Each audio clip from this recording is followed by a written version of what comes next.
बालिका बहू, तेरी शादी होने वाली है अगले महीने। ये बस्ता उठाकर कॉलेज जाना बंद कर दे अब। अरे कैसी बात कर रही हो, अभी उसकी उम्र ही क्या है। इतनी जल्दी शादी करने का फैसला मैं नहीं लेने वाला। फैसला लेने के लिए तुम्हें कहा किसने है?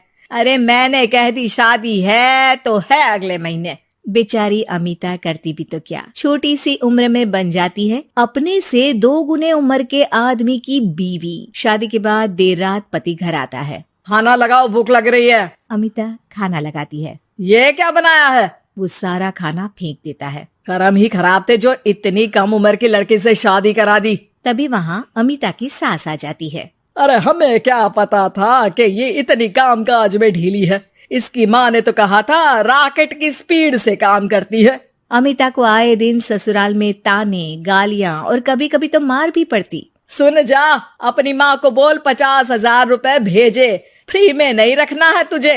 अरे मेरी एक आंख का ऑपरेशन भी तो करवाना है। अमिता को सास घर से निकाल देती है। अमिता परेशान होकर मायके की ओर जाती है। वो घर तो पहुंचती है लेकिन वहाँ ताला लगा है। अरे अमिता बेटी, क्या हाल बना रखा है तेरे पति ने? कहाँ है वो? अमिता पड़ोसी के सामने रोने लगती है। मुझे नहीं जाना उस घर में चाची। मेरे मम्मी पापा कहाँ है? उन लोगों ने तो ये मकान छोड़ दिया बिटिया। वो लोग तो कहीं और शहर चले गए। तुझे नहीं बताया? अमिता जोर जोर से रोने लगती है। नहीं बताया? ये क्या कर गए माँ पिताजी मेरे साथ? मेरी जिंदगी तो ढंग से भी खराब है। अब मैं क्या करूं? अमिता रोते हुए वहाँ से जा रही होती है कि उसे एक औरत मिलती है। अरे सुनो तो, रो क्यों रही हो? तो क्या करूं? हंसू? अमिता उस औरत को अपनी सारी कहानी बताती है। देखो, मेरा सिलाई का काम है। अगर तुम चाहो तो मेरे साथ ये काम कर सकती हो। बदले में मैं तुम्हें रहने की जगह, खाना और 1 दिन का 100 रुपया भी दूंगी।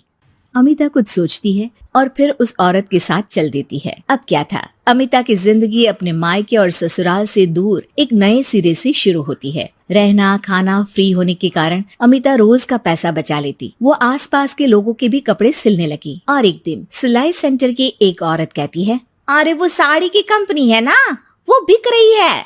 पास बैठी अमिता सारी बात सुन रही थी। हाँ, बिक तो रही है, लेकिन उस बंद पड़ी मनहूस कंपनी को खरीदेगा कौन? तभी तो इतनी सस्ती बिक रही है, लेकिन कोई खरीदार नहीं है। फिर भी कितने की बिक रही है? अरे पूरे 5 लाख में मशीनों के साथ। लेकिन यहाँ कोई लेबर काम नहीं करेगा। पुराने मालिक ने किसी को पैसे ही नहीं दिए।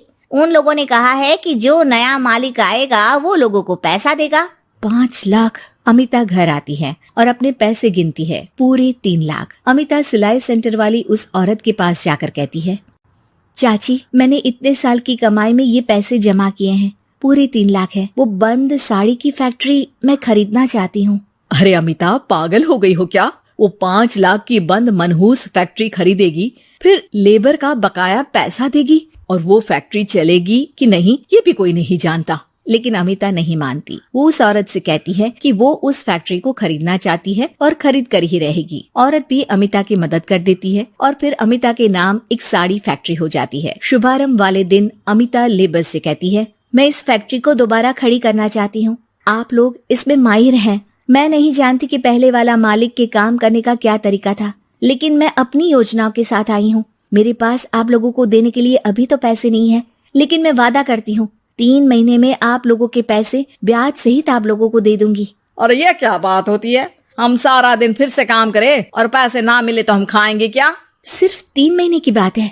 वैसे भी आप लोग बिना काम के यहाँ नए मालिक के इंतजार में बैठे ही थे। मैं काम करना चाहती हूँ और 3 महीने में सारे पैसे देने का वादा भी करती हूँ। लेबर आपस में सलाह करते हैं और अमिता की बात मान लेते हैं। सिलाई सेंटर से मशीन, सिलाई और कपड़े के ज्ञान में माहिर हो चुकी अमिता सभी के साथ मिलकर खुद काम करती। शहर और दूसरे शहरों में घूम घूम कर साड़ी का डिजाइन दिखाती और ऑर्डर लेती। अमिता को कई जगह से ऑर्डर आ जाते हैं। कई लोग उसके काम को सराहते तो कई आलोचना भी करते।